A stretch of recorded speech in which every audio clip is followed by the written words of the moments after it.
Hello बेटा। आज का जो टॉपिक है वो हमारा केस स्टडी है बेल्फोर वर्सेस बेल्फोर। अब देखिए कि होता क्या है, जो सेम टाइटल होते हैं यानी कि जो सेम कास्ट होती हैं, जैसे इस केस में है बेल्फोर वर्सेस बेल्फोर।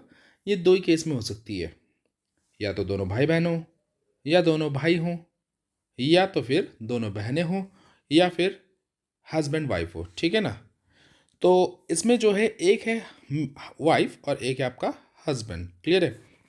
जो इसमें केस है मैं आपको थोड़ा एक स्टोरी फॉर्म में समझाता हूँ उसको, ताकि आपको ज़्यादा समझ में अच्छे से आ जाए। मैं यहाँ पर बता भी देता हूँ, उसके बारे में डिटेल लिखा हुआ है काफ़ी, ये डिटेल आप याद कर लीजिएगा। ठीक है भाई, केस कब का है, कहाँ का है।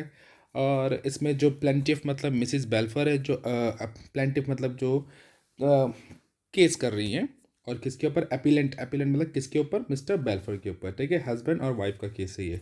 ईयर 1919 का है, और जो मेन जज है इसमें एटकिन है, और वारिंगटन और ड्यूक एल जे जे इसके सहायक जज रहे। ठीक है, कंट्री कौन सी है, यूनाइटेड किंगडम।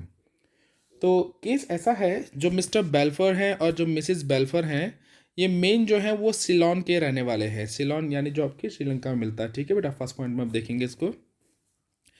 तो दोनों के दोनों क्या करते हैं, छुट्टी मनाने के लिए इंग्लैंड चले जाते हैं छुट्टियों के लिए। ठीक है, पर जब छुट्टियां बीत जाती हैं तो देखा गया, पाया ये गया कि जो मिसिस बेल्फर हैं उनकी तबीयत ज़्यादा ख़राब हो जाती है, मतलब वो सफ़र करने लायक नहीं रहती हैं। और डॉक्टर उनको, क्योंकि अर्थराइटिस की प्रॉब्लम हो जाती है, और अर्थराइटिस की, ठीक है, तो डॉक्टर उनको सलाह देते हैं कि भाई आप ऐसा करिएगा, आप कुछ समय के लिए इंग्लैंड रुके, बेहतर रहेगा आपकी सेहत के लिए। अब हस्बैंड का तो काम होता है, वो सिविल इंजीनियर होते हैं, उनको काम के सिलसिले से फिर जाना पड़ता है। तो दोनों के बीच में ये एग्रीमेंट होता है, जिसे एग्रीमेंट कह लो, अरेंजमेंट कह लो, कि भाई मैं अपना काम पे वापस जाता हूँ श्रीलंका, आप इंग्लैंड रुकिए, और मैं आपको हर महीने, आप देख इसके फोर्थ पॉइंट में देखेंगे, कहता है ही प्रॉमिस्ड हर $30 मैं आपको हर महीने देता रहूँगा, किसके लिए, मेंटेनेंस के लिए, अलाउंस के रूप में। ठीक है। अब ये सिलसिला कई महीनों तक तो चलता है, बिल्कुल बड़े प्यार से चलता है, पर कुछ समय के बाद क्या होता है, दोनों के बीच में डिफरेंसेस हो जाते हैं, जिसके चलते क्या होता है, जो एलिमनी, एलिमनी बोलते हैं बेटा इसको, जो खर्च जो हस्बैंड अपनी वाइफ को खर्चे के रूप में देता है उसे एलिमनी कहते हैं। अब होता क्या है, कुछ समय बीतने के बाद दोनों के बीच में डिफरेंसेस काफ़ी आ जाते हैं, जिसके कारण, जिसके चलते क्या होता है, जो मिस्टर बेल्फर होते हैं, वो जो उनका अलाउंस होता है अपनी वाइफ को देने का, वो देना बंद कर देते हैं। अब होता क्या है, जो मिसिस बेल्फर हैं वो इसको क्या करती हैं कि भाई, अब उस बंदे ने उसको अलाउंस देना बंद कर दिया, तो वो क्या करती हैं, उन पे कोर्ट केस कर देती है। और केस चला जाता है कहाँ पर, यहाँ पर देखिए, केस चला जाता है Court of Appeal of the England and Wales. ठीक है।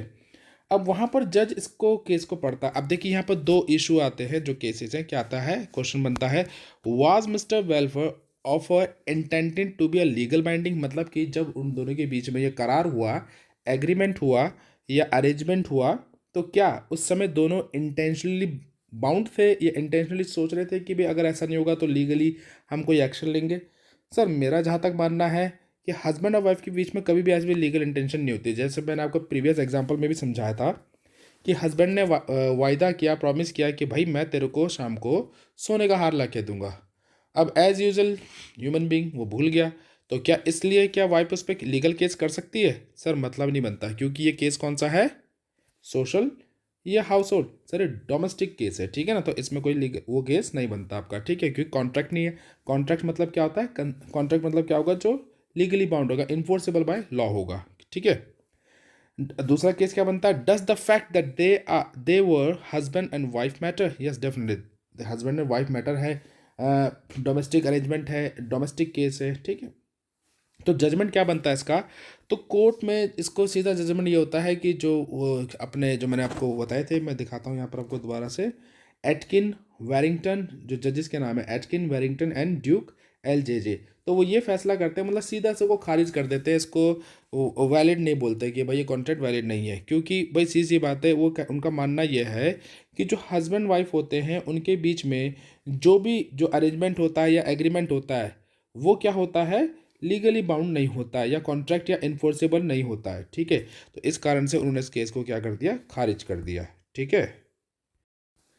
यानी यहाँ पर जो हमारा एक केस बनता है, जो कहता है लीगल इंटेंशन, सब्जेक्ट मैटर क्या होता है, legal intention to create a legal contract between them, यानी जब भी कोई एग्रीमेंट होगा तो दोनों इंटेंशनली बाउंड होने चाहिए, यानी कि उनकी जो कॉमन होगा कि भाई हम लीगली इंटेंडेड इसमें होंगे।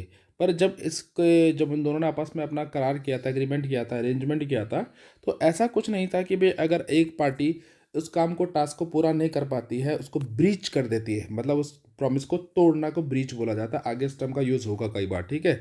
तो इसमें ऐसा कोई केस नहीं बन सकता, ठीक है। आई होप आपको समझ में आया होगा। कोई डाउट होगा, कन्फ्यूजन होगा तो आप पूछें मुझसे।